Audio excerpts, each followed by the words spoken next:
Di sekitar 4 tahun lalu ada kasus pembunuhan gitu Nat. Lebih tepatnya di daerah Kalimantan Timur. Ada satu cowok yang bener-bener dia ini dikenal banget kalau misalnya di lingkungannya itu cowok baik-baik. Sebut aja nama cowok ini Ali dan umur itu sekitar 25 tahun. Nah ada satu waktu dia kenalan sama satu cewek. Kita sebut aja nama cewek ini Mimi. Seumuran juga sama Ali. Dan Mimi itu tuh sebenarnya teman kecilnya Ali. Tapi udah tinggalnya pindah jauh dari rumah Ali dan udah lama gak ketemu. Sekali yang ketemu jadi kayak akrab lagi lah. Terus lama-lama mungkin kayak Mimi ngerasa nyaman sama Ali. Nyaman tapi as a friend aja ya, gak gimana-gimana. Jadi Mimi tuh semakin kayak anggap si Ali ini bestinya dia lah. Tiba-tiba ada temennya Ali kayak ngasih tahu foto gitu. Kayak, "Li, ini Mimi bukan sih?" Ternyata di foto itu Mimi tuh lagi jalan sama cowok, dipergokin sama temennya si Ali ini. Nah Ali sakit hati lah, karena dia mikir kayak, gue tuh udah nganggep Mimi tuh lebih dari temen. Kenapa tiba-tiba Miminya malah sama cowok lain? Oh. Ali baper berarti. Iya, Ali baper Nat, bener.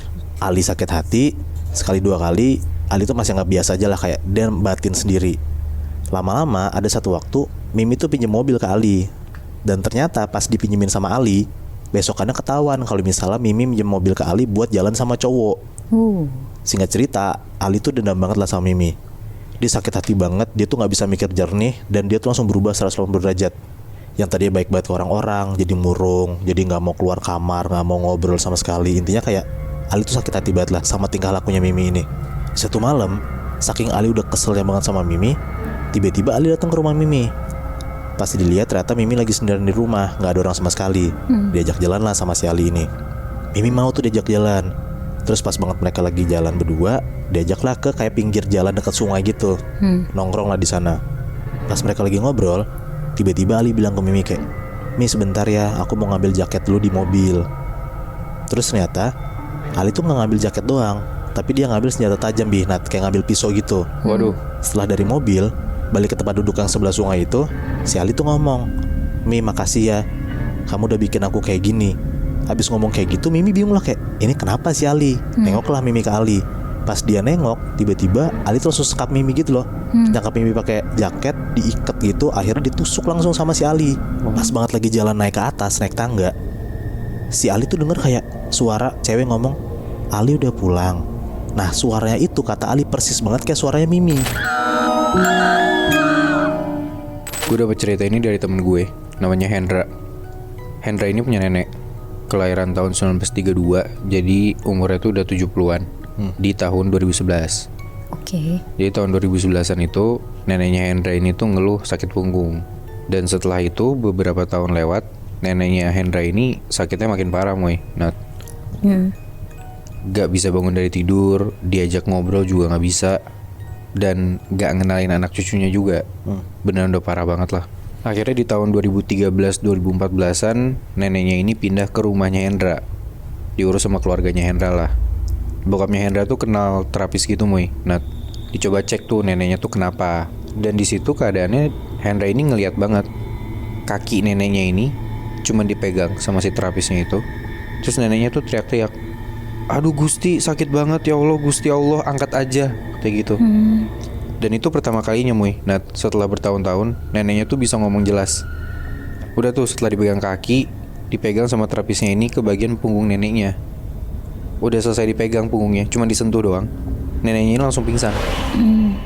Teriak lagi nih neneknya, kenceng banget, "Udahan, saya gak kuat Gusti Allah." Kayak gitu teriak-teriak, bener-bener kenceng banget sih neneknya ini teriak.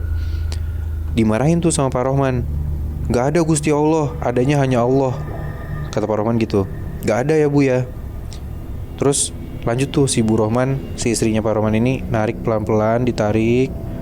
Pas udah selesai ditarik, nemplok tuh di pojok kamar bagian atas si sosok ini. Apa tuh Bi?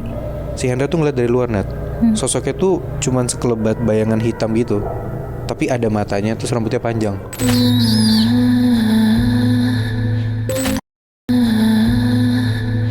Ada satu pasangan suami istri yang udah nikah kurang lebih tuh 10 tahun. Suaminya kita sebut aja Yanto dan istrinya Asti. Yanto sama Asti. Benar. Yanto sendiri umurnya masih 37 tahun dan Asti tuh 35 tahun. Mereka udah nikah 10 tahun, tapi sampai tahun 2011 itu tuh masih belum dikasih anak. Sedangkan mereka berdua, terutama Yanto, itu tuh pengen banget dari awal pernikahan punya anak. Sampai akhirnya Yanto mutusin untuk nikah lagi, tapi tetap pertahanin Asti. Astinya mau tuh. Mau Muy, jadi mereka kayak poligami gitu. Oh. Yanto izin lah ke Asti dengan alasan dia tuh pengen punya anak. Sedangkan Asti tuh gak bisa menuhin keinginan Yanto yang itu kan. Jadi dengan segala perdebatan panjang, kurang lebih 2 bulan kemudian, Asti ngizinin Yanto untuk poligami dengan syarat perempuan yang dinikahin Yanto nanti gak dikenal sama Asti sama sekali. Wow. Singkat cerita, Yanto nikah sama perempuan ini, namanya Diana. Diana itu masih muda, umurnya sekitar 27 tahun. Berarti jarak umur Yanto tuh 10 tahun lah sama si Diana ini. Kalau kalian nanya kenapa Diana mau nikah sama Yanto dengan keadaan poligami, ya jawabannya sebenarnya selain Yanto bikin Diana nyaman, Yanto tuh juga tajir banget. Jadi Diana tuh ngerasa aman aja lah buat masa depannya sama Yanto. Asti yang ternyata juga hadir di pernikahan Yanto, itu tuh sebenarnya perasaannya hancur banget Moy, Bi. Dia sepanjang acara juga nahan nangis, pokoknya hancur banget lah. Oh, maksudnya nggak kenalnya tuh bukan temennya mereka. Benar. Oh, oke, tapi setelah itu emang bakal kenal kan? Iya. Oke. Karena akhirnya juga serumah, Bi. Iya, oke. Sekitar sebulan kemudian setelah pernikahan Yanto sama Diana, Asti yang serumah sama mereka tuh masih belum bisa nerima lah. Dia benar-benar nggak pernah tegur sapa sama Diana di rumah itu. Kalau ada Diana lewat, pasti dia langsung buang muka. Di situ Yanto ngasih tau lah pelan-pelan ke Asti buat jangan terlalu kayak gitu sama Diana. Asti di situ posisinya tuh masih pengen banget ngerebut hatinya si Yanto. Jadi dia di depan Yanto tuh baik banget, jadi istri yang nurut. Cuma kalau di belakang Yanto, Asti tuh nggak akan baik sama Diana. Sampai kira-kira pernikahan mereka berdua udah sampai 1 tahun, si Yanto sama Diana, Asti tuh udah makin gak kuat karena selalu ngalah di pernikahan ini. Kayak dia malas juga lah buat pura-pura baik di depan Diana. Akhirnya si Asti tuh ngerencanain sesuatu Moy, Bi. Asti kepengen ngeracunin Diana dengan nyampurin racun di makanannya Diana. Akhirnya tiba nih hari dimana Asti udah punya racun itu. Dan sekitar jam 7 malam, pas Yanto sama Diana lagi pergi keluar, Asti masak buat makan malam mereka. Dia bikin nasi goreng untuk mereka bertiga di rumah. Gak lama sekitar jam 8 malam, Yanto sama Diana tuh pulang. Asti dengan nada yang happy gitu tuh bilang, udah pulang, ini pas banget tadi bikin nasi goreng banyak, buat Mas Yanto sama Diana juga cukup. Aku sendokin ya ke piringnya. Ngedenger itu Yanto tuh seneng banget kan. Akhirnya Asti tuh bisa berdamai sama keadaan. Akhirnya mereka makan lah bertiga di meja makan. Sambil ngobrol-ngobrol, Asti juga basa-basi lah mereka habis dari mana. Nah setelah makan sekitar jam 9 malam, Yanto sama Diana tidur lah sekamar.